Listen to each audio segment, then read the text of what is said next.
कि हमारा जो संस्थापक है वो ऋग्वेद ही है। तो ऋग्वेद से जो सभ्यता शुरू हुई, जो ज्ञान का परंपरा शुरू हुई, क्योंकि ऋग्वेद दुनिया का सबसे पहला ज्ञान ग्रंथ है। व्हाट इज ज्ञान? What is learning? It is D learning and re learning. जो आपको पहले पता है उसको गिरा सको और नया कुछ उठा सको, इसी के कारण ज्ञान की गंगा बनती है, नहीं तो ज्ञान का तालाब बन जाता।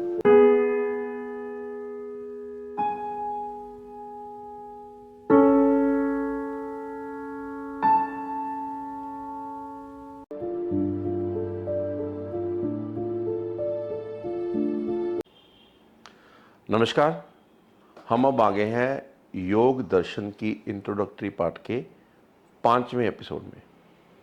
अभी तक हमने बात करी कि योग, हालांकि योग सूत्र कहते हैं हम, लेकिन ये योग दर्शन है और उस दर्शन को समझाने के लिए सूत्र दिए गए हैं।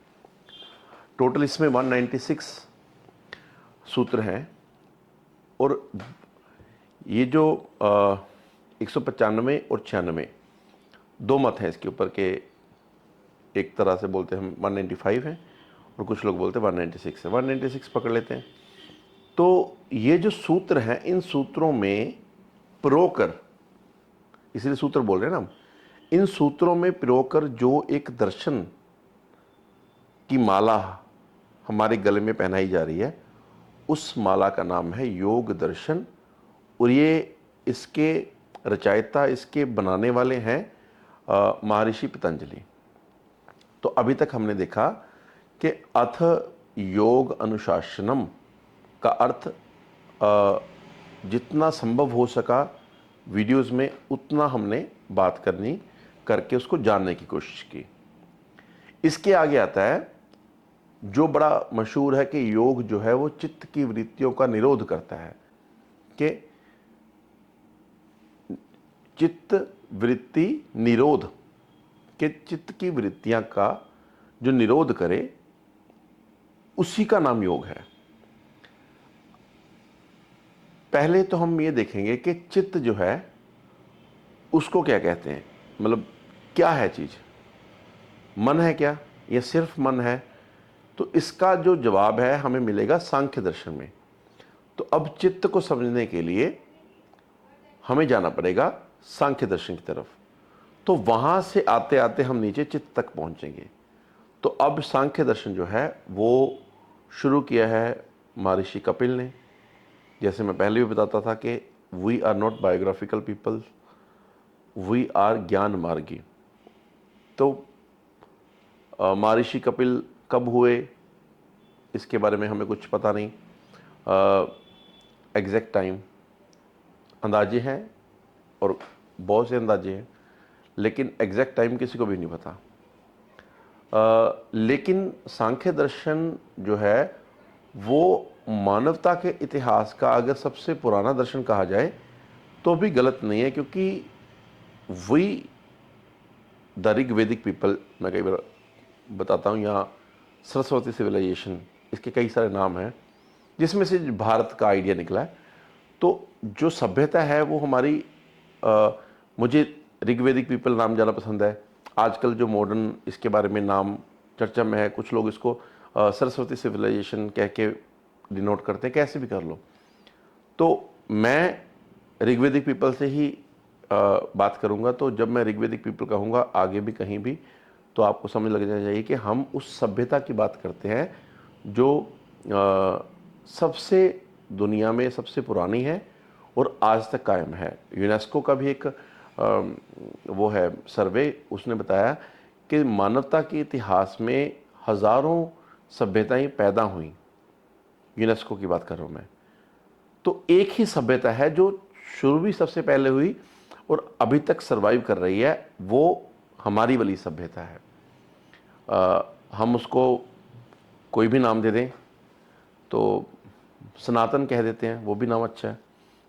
हम कह देते हैं कि भारतीय, तो वो भी नाम अच्छा है।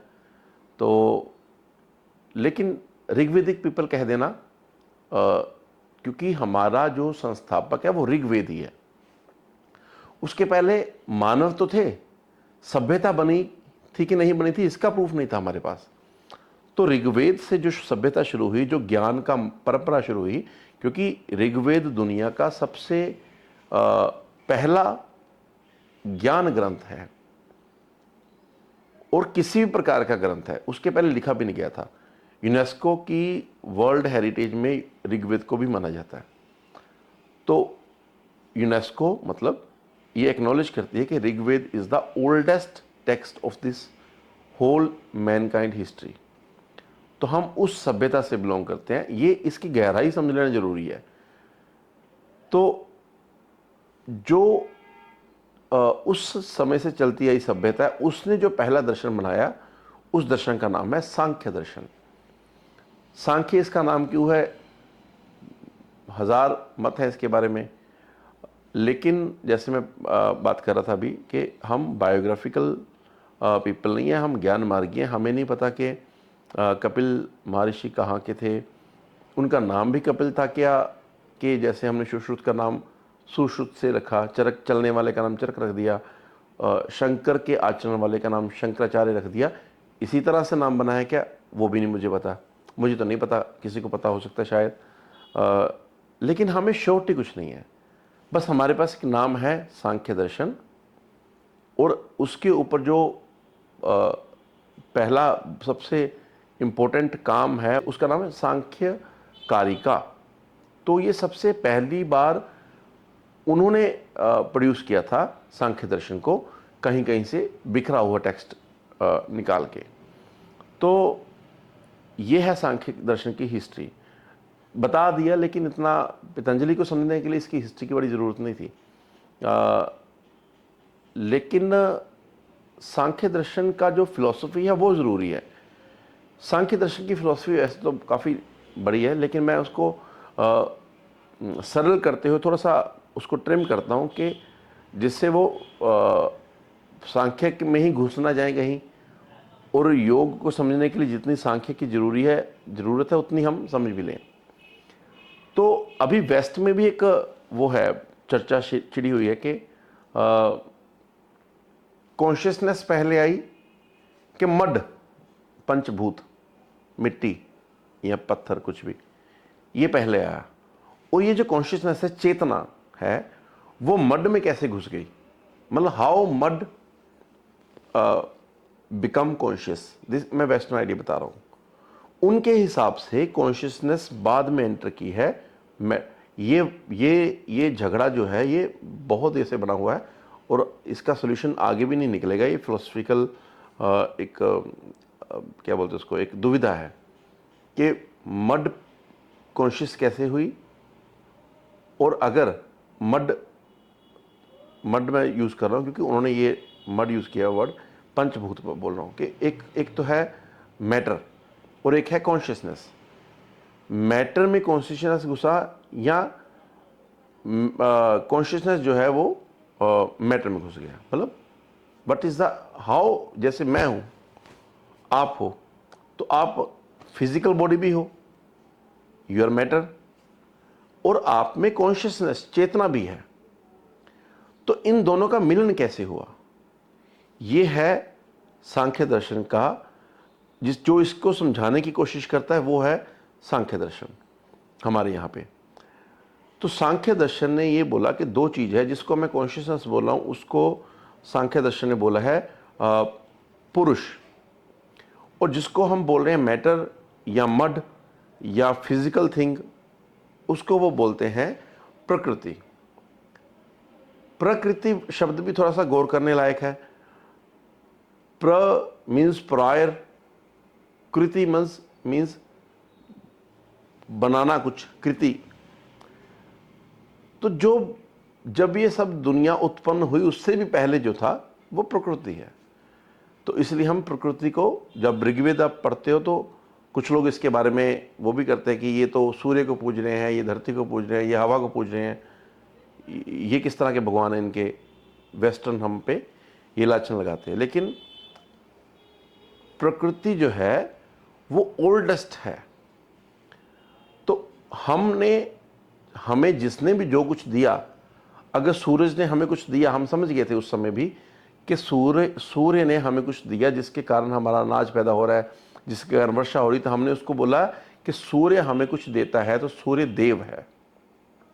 तो यहां से शब्द आता है देव, देवता, देने वाला। इंद्र, एक कोई देवता होगा ऊपर जो बारिश देता है, तो इंद्र देवता। अभी हमने हाथी के ऊपर उसकी फोटो बना दी, उसके हाथ में कुछ वो है, बिजली के कड़कने जैसा कुछ हथियार। ये इसको हम बोलते हैं सिंबलाइजेशन, कि हम अव्यक्त को नहीं इमेजिन कर सकते, हमारे इमेजिनेशन में उसको घुसाने के लिए हमें कुछ उसकी मूर्त बनानी पड़ती है। जैसे भगवान राम मैंने तो देखे नहीं, लेकिन उसकी जो भी मूर्ति है मुझे कबूल है, क्योंकि बिना मूर्त के मैं क्या ही इमेजिन कर लूँगा। तो ये हम हैं भारतीय, हम मूर्त से मोहब्बत करते हैं, लेकिन सिर्फ मूर्त से मोहब्बत नहीं करते, मूर्त के थ्रू हम अव्यक्त तक पहुंच जाते हैं। ये हमारा रास्ता है। तो जब जब कह देते कोई कि मूर्ति पूजा अच्छी है कि बुरी, तो सिर्फ मूर्ति पूजा नहीं है। आपके घर में दादाजी की फोटो होगी तो उसको उतार के आप गोबर में नहीं फेंक सकते अगर आप उससे मोहब्बत करते हो तो। हालांकि वो पेज ही है, रंग ही तो है एक कागज़ के ऊपर, लेकिन उस रंग से आप पेज नहीं देख रहे। अब उस पेज के ऊपर एक छवि देख रहे हो जिसके साथ आपका जुड़ाव है। यही कॉन्सेप्ट है मूर्त का। मूर्त इतना ही कॉन्सेप्ट नहीं है, बहुत डिटेल्ड है। मैं कभी मौका लगेगा तो मूर्ति पूजा के पीछे की साइकोलॉजी एंड साइंस के ऊपर बात करेंगे। अभी हम यहाँ पे थोड़ा सा रोकते हैं। तो वापस आते हैं प्रकृति और पुरुष के। तो ऐसा कहते हैं कि प्रकृति जो है उसमें गुण है 3, सत्व, रज और तप। सत्व, रज और तम। आप एज्यूम करो इसका कोई मतलब कि हमें तो सत्वा नाम से आपने सुना होगा सत्व को, तो सत्व रज तम का कोई गुण, क्योंकि ये बहुत पॉपुलर वर्ड कर दिया आजकल, और जिसको इसके बारे में कुछ भी नहीं पता, 2-4 यूट्यूब की वीडियोस देख के तो वो प्रीच करने लग जाता है कि सत्व क्या है, रज क्या है, तम क्या है, और आपके पास इसकी बहुत डिग्रेडेड और छोटी छोटी डेफिनेशंस होगी। इसके कारण एक अविद्या पैदा होती है कि आपको ऐसा लगेगा कि शायद आपको सत्व रजतम पता है। तो मैं ये चाहता हूँ कि जो आपके पास व्हाट इज़ ज्ञान, what is learning, it is D learning and re learning. जो आपको पहले पता है उसको गिरा सको और नया कुछ उठा सको, इसी के कारण ज्ञान की गंगा बनती है। नहीं तो ज्ञान का तालाब बन जाता। गंगा का बहाव तभी आएगा जब आप पुराना छोड़ने के लिए तैयार होगे, लेकिन लोग अटैच रहते हैं, छोड़ नहीं सकते। तो इसलिए वो लगता उनको अपने आप में कि हम गंगा हैं, लेकिन है तालाब ही। तो गंगा बनने के लिए पुराने को छोड़ना चाहिए। जैसे मैं एक छोटी सी बात बताता हूँ कि हवा जो है ना, हवा हमारे गुरु ग्रंथ साहब में बोला गया पवन गुरु, पानी पिता, माता तर्त महत, कि ये जो पवन है, हवा है, ये हमारी गुरु है, पानी जो है वो हमारा पिता है, और धरती जो है वो माता है। और ये गुरु ग्रंथ साहब का आइडिया नहीं है, ये बहुत पुराना आइडिया है। ईस्ट का भी है, वेस्ट के भी कुछ कुछ थिंकर इसके बारे में बात कर रहे हैं। भारतीय सभ्यता में तो हम बोलते ही हैं कि ये जो पवन है ये गुरु है, लेकिन अगर डायोजनीस को देखो, एक वेस्टर्न थिंकर है, तो उसने बोला था कि मेरे बहुत गुरु हैं, 100 से भी ऊपर गुरु हैं, और उनमें से एक गुरु कुत्ता भी है मेरा। कि एक कुत्ते को देखा उसने कि डायोजनीस एकदम बिना कपड़े के रहता था, एकदम नंगा, तो उसको लगता था कि किसी भी चीज़ को अगर मैं पकड़ूंगा तो वो मेरे को उलझा देती है, कि उसको संभालना पड़ता है। तो एक उसके पास कटोरा था, बस किसी राजे ने दिया था, उसके ऊपर कुछ मोती, कुछ रत्न जड़े हुए थे, महंगा था। राजे ने अपना वो दिखाने के लिए, पावर दिखाने के लिए उसको कुछ महंगा दिया था। उसने वो पकड़ा, उसी में खाता पीता था, नहाता था, एक ही था उसके पास। लेकिन उसने एक दिन कुत्ते को देखा, तो उसने देखा कि जब मैं सोता हूँ, क्योंकि ये महंगा है तो मेरे को इसके बारे में ध्यान रखना पड़ता है, तो कुत्ता तो उसके बिना भी खुशी है। तो उसने वो देख के फेंक दिया अपना लोटा जो राजे ने दिया था। तो उसको किसने पूछा था, राइजेंस को, कि तुम्हारा गुरु कौन है? तो उसने बोला मैं सबसे सीखता हूँ, मेरे 1000 गुरु हैं, उनमें से एक गुरु कुत्ता भी है, उनमें से एक गुरु हवा भी है। हवा के गुरु होने का ये जो कॉन्सेप्ट है, इसकी एक स्टोरी तो ये है कि हवा जो है ये सुगंध और दुर्गंध दोनों को कैरी तो कर लेती है, लेकिन उनके साथ जुड़ती नहीं है। थोड़ी आगे जाओगे तो हवा शुद्ध हो जाती फिर से, तो वो लिप्त नहीं होती किसी के साथ। वो लेके तो सबको जाएगी लेकिन लिप्त नहीं होगी किसी से। तो जब आप लिप्त ना होने की का हुनर जान लोगे तो ये आपको सीखना पड़ेगा पवन से, हवा से, और इसलिए हम बोलते हैं पवन गुरु। तो पवन गुरु का कॉन्सेप्ट जो है वो ये है कि हवा जो है वो सुगंध और दुर्गंध को लेके तो जाती है लेकिन उसके साथ लिप्त नहीं होती। तो यही जो कॉन्सेप्ट है वो आ जाता है हमारे सांख्य दर्शन में कि प्रकृति और पुरुष जो है वो एक दूसरे के साथ लिप्त तो हो गए हैं, लेकिन अब पुरुष जो कॉन्शियसनेस है, जिसका कोई गुण नहीं है, उसको लग रहा है कि शायद जो प्रकृति में चेंजेस हो रही हैं, जो गुण उसके हैं वो मेरे ही हैं। तो इस तरह से ये कहा जाता है कि सांख्य दर्शन जो है और योग दर्शन है ये एक ही है। जैसे गीता में एक श्लोक है कि मेरे को पूरा अगर अच्छे से नहीं याद, मैं उसके करीब करीब पहुंच जाता हूँ कि शायद पूरा भी आ भी जाए, याद देख लेते हैं कि सांख्य योगे पृथक वाला ना विदनंती पंडिता, इस तरह का कुछ श्लोक है। उसका अर्थ है कि सांख्य और योग को, पतंजलि के योग को जो लोग अलग अलग समझते हैं, अलग अलग करके पढ़ते हैं, वो पंडित, ना विदनंती पंडिता, वो पंडित नहीं हो सकते, वो मूर्ख हैं। यानी कि मूर्ख आदमी को लगता है कि अच्छा ये सांख्य की बात हो रही, ये पतंजलि के योग दर्शन की बात हो रही, लेकिन समझदार आदमी को हमेशा पता होता है कि सांख्य और पतंजलि का योग एक ही है। ऐसा कह लो कि सांख्य का प्रैक्टिकल एस्पेक्ट है योग। सांख्य ने बताया कि प्रकृति और पुरुष जो है, यानी कि सत्व और रजतम जो है, जो प्रकृति के गुण है, वो पुरुष प्योर कॉन्शियसनेस के ऊपर इस तरह से आ गया है कि अब पुरुष को लग रहा है कि शायद मैं इसकी कैद में फंस गया हूं, और जो जो चेंजेस, जो जो घटनाएं प्रकृति में हो रही है, वो पुरुष अपने ऊपर महसूस कर रहा है। तो पुरुष को प्रकृति के चंगुल से छुड़वाने का जो प्रैक्टिकल हुनर है, यही पतंजलि योग दर्शन है। और उसको समझाने के लिए जो सूत्र यूज किए गए, हम उसको बोलते हैं पतंजलि योग सूत्र। तो प्रकृति, इसको समझने के लिए थोड़ा ऐसे समझ लेते हैं, जैसे अभी आप अपने फ़ोन के ऊपर या लैपटॉप के ऊपर मुझे देख रहे हो, तो आपको लग रहा है कि शायद मैं आपके फ़ोन में हूँ, मैं फ़ोन में नहीं हूँ, और ये अभी हो भी नहीं रहा। ये जब रिकॉर्ड हुआ था वो अलग समय है, लेकिन आपको स्क्रीन को देखकर एक डिजिटल प्लेट नहीं याद आ रही, आपको मैं दिख रहा हूँ, और आप अब अपनी स्क्रीन को देखते हुए डिजिटल प्लेट नहीं देख पा रहे, मुझे देख पा रही हो। यही इल्यूजन है तो ये प्लेट ही। लाइट बंद करके देखो, अभी ब्लैक हो जाएगा। तो ये जो है प्रकृति और पुरुष का संगम इस तरह से है कि है तो स्क्रीन, है तो एक स्क्रीन, दिख रहा हूं उसके ऊपर मैं। इसी तरह से जो पुरुष है, कॉन्शियसनेस है तो इसमें कोई विकार नहीं है। अहम निर्विकारो रूपो, मेरे में कोई विकार नहीं है। जब आप इस बात को समझ लोगे तो ये श्लोक पैदा होता है, अहम निर्विकारो रूपो। लेकिन जब तक नहीं हुआ तब तक तो विकार दिख ही रहे हैं। विकार आपके नहीं है, विकार प्रकृति के हैं। और जब तक आप विकारों को दूर करने की कोशिश करोगे, जैसे मैं कई बार बोलता हूँ कि हमारे हिंदुस्तान के कल्चर में ऐसा बताया गया है कि आप तो अमृत पुत्र हो, लेकिन वेस्ट में ऐसे बताया गया कि you are born out of sin, आप पाप की उपज हो। तो जब पाप की उपज हो तो आपको प्योर करने के लिए कोई पास्टर, कोई प्रीस्ट, कोई पोप चाहिए होगा।